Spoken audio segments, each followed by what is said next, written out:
This year's Academy Award ceremony will not be aired in China. Beijing banned its live broadcast because of two China-related documentaries that were nominated for awards. The Secretary of State urged South Korea to stand up for shared values alongside the U.S. That's to prevent what he called a dangerous erosion of democracy in the region. U.S. China tensions are escalating ahead of the Biden administration's first meeting with Beijing. Chinese police arrested American students, while the U.S. slapped new sanctions on top Chinese officials. American drugmaker Pfizer plans to stop producing biosimilar products in China. It has plans to sell its China-based facility and assets to the country's largest pharmaceutical research company. And cheap Chinese petroleum products are flooding the Australian market. It's prompting domestic oil refineries to shut down, boosting reliance on imports and possibly impacting its military. Welcome to China in Focus. I'm Tiffany Meyer. This year's Academy Awards ceremony will not be broadcast in China. The Chinese regime banned live broadcasts for the ceremony after two China-related films received nominations. NTD's Xiong has more. This year's Oscar nominations were announced on Monday. Two China-related films, Do Not Split and Nomadland, were nominated. The Chinese Communist Party, or CCP's propaganda department, then issued a ban on live broadcasts of the ceremony. It also ordered all state media to downplay the ceremony. That's because the two films are considered sensitive for the CCP. Do Not Split is nominated for the Best Short Documentary. It records many landmark events of the pro-democracy movement in Hong Kong in recent years. It has interviews with demonstrators and scholars at the scene. And Nomadland is nominated for 6 awards, including Best Director and Best Film. The film's director, Chloe Zhao, made history earlier this year. She is the first Asian woman to win the Golden Globe Award for Best Director. Chinese state-owned media initially celebrated Zhao, but shortly afterwards they found out that Zhao said in a 2013 interview that communist China is a place full of lies everywhere. Chinese state media then turned against her and the regime banned her film in China. After the CCP banned live broadcasts for this year's Academy Awards ceremony, Chinese internet users reacted with heated discussions. One of them wrote, quote, "The Chinese regime gets terribly scared at everything, even at things that are only a little bit unfavorable to them. They are afraid of being affected. They have no confidence." Xiong, NTD News. Secretary of State Antony Blinken on Wednesday urged Seoul to stand up to shared values together to prevent a dangerous erosion of democracy in the region. He also accused North Korea of committing systematic and widespread abuses against its own people. U.S. Secretary of State Antony Blinken Wednesday openly pressed South Korea to join hands in keeping Beijing in check and working to end Pyongyang's human rights violations. Blinken is visiting South Korea alongside Secretary of Defense Lloyd Austin. It's part of a first overseas trip by top-level members of President Biden's administration. The trip is aimed at rebuilding U.S. alliances in Asia and comes in the face of growing assertiveness by Beijing. At talks with South Korean Foreign Minister Jung Eui-yong in Seoul, Blinken said, "China is using coercion and aggression to systematically erode autonomy in Hong Kong, undercut democracy in Taiwan, abuse human rights in Xinjiang and Tibet, and assert maritime claims in the South China Sea that violate international law. And the authoritarian regime in North Korea continues to commit systemic and widespread abuses against its own people. We must stand with people demanding their fundamental rights and freedoms, and against those who repress them." In the same statement, both officials agreed to work together to resolve North Korea's nuclear and missile issues, calling them a priority. Austin held separate talks with South Korean Defense Minister Seo Uk. Seoul's defense ministry says Austin pledged to keep providing the country with the U.S.'s nuclear umbrella, among other deterrence measures. The ministry said both sides also reaffirmed their shared goal of complete denuclearization and lasting peace on the Korean peninsula. Given the unprecedented challenges posed by both the Democratic People's Republic of Korea and China, the U.S. ROK alliance has never been more important. South Korea's foreign ministry said they also agreed to continue discussions to arrange a summit between South Korean President Moon Jae-in and Biden as early as possible, and to coordinate on North Korea even while Washington's policy review is underway. The trip to Japan and Korea comes ahead of Blinken's first in-person meetings with Chinese counterparts, planned for later this week in Alaska. State Secretary Antony Blinken is slapping new sanctions on 24 Chinese officials. The move comes a day before Blinken's scheduled meeting with top Chinese diplomats, the first of its kind since Biden took office. In a statement, Blinken said the sanctions are a response to Beijing's latest crackdown on Hong Kong.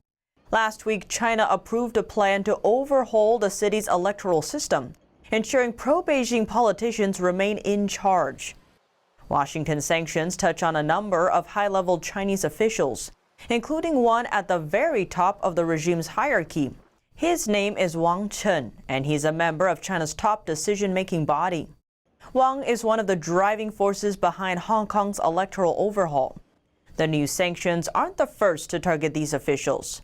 Previous penalties imposed by the Trump administration barred them from entering the U.S. and froze their U.S.-based assets. The new sanctions may also cut off their access to banking services. That's in line with U.S. financial penalties put on Hong Kong leader Carrie Lam. Describing the after effects, she later said no banks would serve her because of them, leaving her with no bank account, no credit cards, and only able to use cash. The new sanctions also impact foreign financial institutions. An institution or company found to make large transactions with the sanctioned officials will be blocked from doing businesses with U.S. banks. And alongside the new sanctions, a strange roundup of arrests also made news headlines, this time involving American students studying abroad in China. Authorities reportedly arrested 6 of them last week, but didn't get media attention until days later. The arrests were made individually, but all on the same night. Chinese police arrested one group while they were hosting a birthday party. The group was later drug tested, which came back negative, and they were released. Authorities arrested another 2 people at a bar. One student was left bleeding after authorities kicked him in the head. Another was beaten while trying to run from the police. The Washington Post says these students' parents work for the U.S. Defense Department. All of these students study at New York University in Shanghai. Days after the arrests, the Defense Department released a statement on China. It calls Beijing a pacing threat for the U.S. military and adds that service members must respond. It also described China's military aggression. Examples include building islands in the South and East China Seas and stationing missiles there. At the end of the statement, the department issued a serious warning towards China, saying the U.S. maintains powerful military capabilities and that, quote, China has nothing comparable. Chinese leaders can write excellent plans, but once they confront the unexpected, there will be trouble for them. American drugmaker Pfizer reveals plans to stop producing biosimilar products in China. To complete the shift, it's also selling its facility assets there to a Chinese company. Pfizer said on Wednesday the assets will be purchased by WuXi Biologics, China's largest pharmaceutical research and development company. The value of the deal is unknown, and it's unclear what products will be made in the faculty after the transaction. Biosimilar products are made from living organisms. They are more expensive than medicines with chemical ingredients. Pfizer explained the site was supposed to make 3 biosimilar products for the Chinese market, adding that the company evaluated the potential for making other products there, but, quote, none reached the level of activity for the scale of the site. The Chinese company said the deal would help it meet surging demands for drugs. WuXi also provides AstraZeneca and the University of Oxford with CCP virus vaccine substances. In an apparent move to crack down on free speech, China seems to have blocked private messaging app Signal. Signal was founded in the U.S. It was one of the few remaining messaging apps in China that allowed encrypted messaging. It uses end-to-end encryption for its services and prevents third parties from seeing conversations or listening in on calls. On Tuesday, Chinese users noticed messages failing to send and calls not going through. The app saw a recent surge in popularity among those concerned about privacy. Those Signal user numbers in the country are still low compared to Chinese messaging app WeChat, but politically sensitive content on WeChat is often censored. Authorities have also detained users for posting about subjects forbidden by the state. Asked about Signal's apparent ban, a spokesperson for China's Ministry of Foreign Affairs said that he was not aware of the situation. China has a history of censorship and using it to shape public opinion. Limiting private discussions is just one of its tactics. Last month, China banned private discussion app Clubhouse. Similar to Signal, it also allowed for a degree of digital privacy.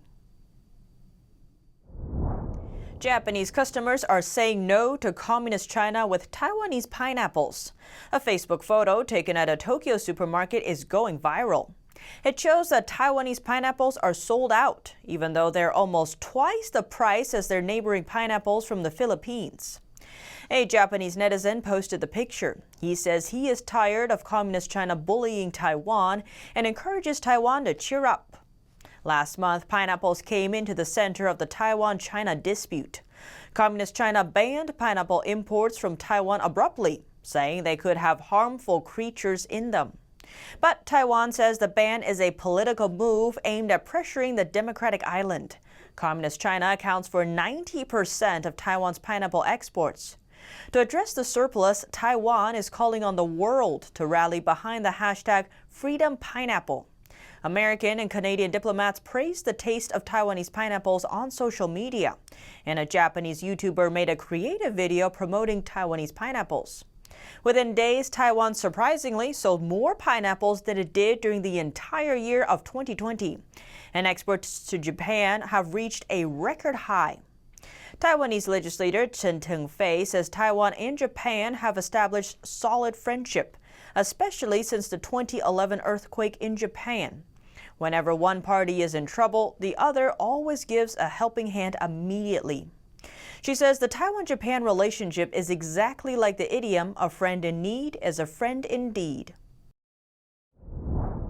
A number of major oil companies are looking to close their refineries in Australia. That's as cheap Chinese petroleum products flood the country's market.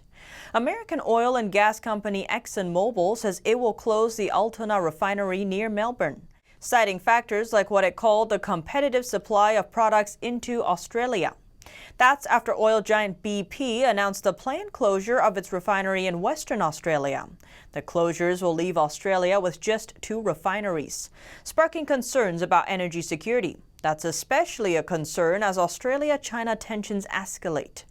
Australian refineries face growing pressure from China and the Middle East. China's oil refining capacity has been growing since 2015, when state-owned companies like PetroChina and Sinopec came into play. Chinese exports to Asia-Pacific buyers have also expanded alongside the rise of the state-owned mega refineries.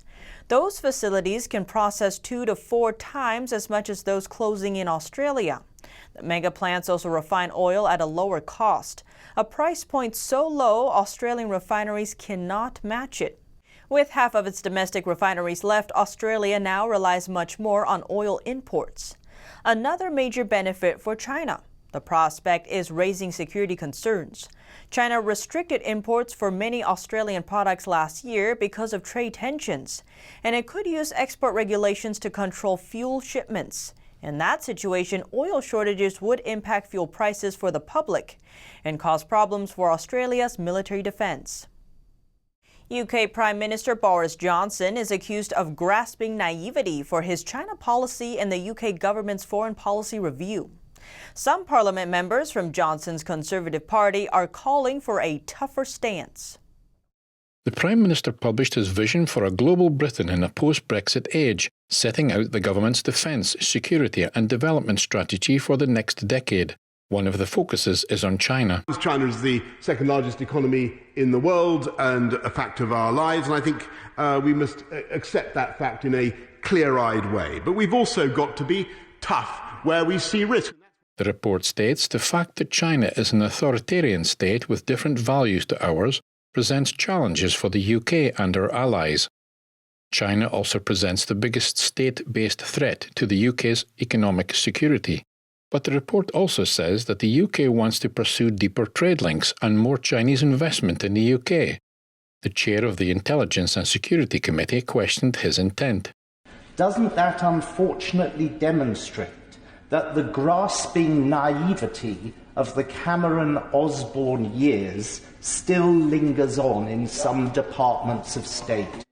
Prime Minister Johnson emphasises that the UK wants to strike balanced relations with China. This government takes a very, very clear-eyed approach to what is happening in China. It is a balanced approach and one that I think the British people understand. The chair of Defence Committee says he hopes the government would call out China for the geostrategic threat just as Winston Churchill did in his Iron Curtain speech.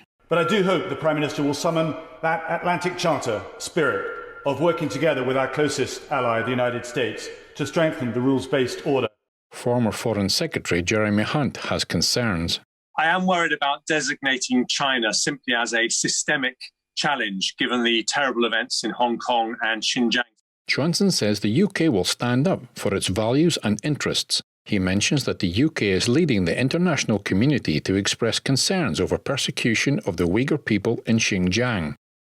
The UK is also offering a route to British citizenship to 3 million Hong Kongers.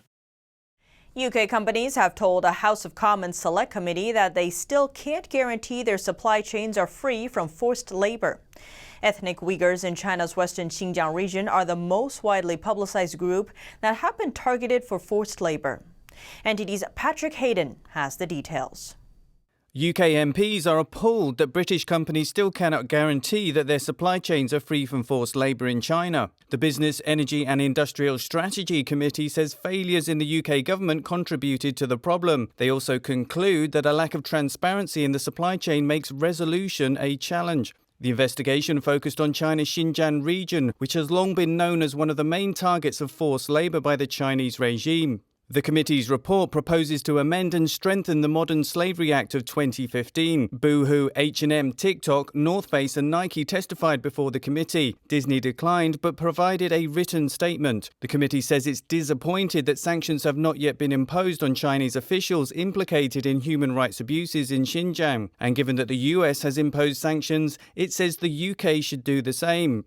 Patrick Hayden, NTD News. About 1 million international students are studying in the U.S. 16-year-old Chen Fa-yuan is one of them. But as she works towards her degree, she's also working to rescue her parents from a Chinese prison after they were jailed for their faith. NTD's Becky Zhou has the details. Chen Fa-yuan is a Chinese student studying classical music abroad in the U.S. The Chinese erhu is her musical instrument of choice. But now she's struggling to make ends meet. Her parents were taken into police custody 4 months ago and can no longer send her money or fund her tuition. Police officers arrested my parents after stalking them. Chen's mother was an English teacher and her father was a computer engineer. The two law-abiding citizens were arrested for practicing Falun Gong. Falun Gong is a spiritual practice based in Chinese Buddhist tradition. It consists of slow-moving, meditative exercises and moral teachings, centered around the principles of truthfulness, compassion, and forbearance. The Chinese Communist Party has been persecuting the practice since 1999. Chen and her parents embraced the spiritual practice when she was a child, but now they're suffering under the Chinese regime's suppression. The arrest initially made a huge impact on her. She was crying her eyes out at night, every night. Authorities may also have checked up on Chen even while she's in the U.S. Not only did they detain my parents, but also asked my grandma about my whereabouts.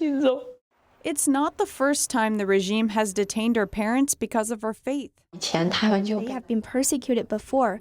My mom was sentenced to 3 years and my father to 4 years.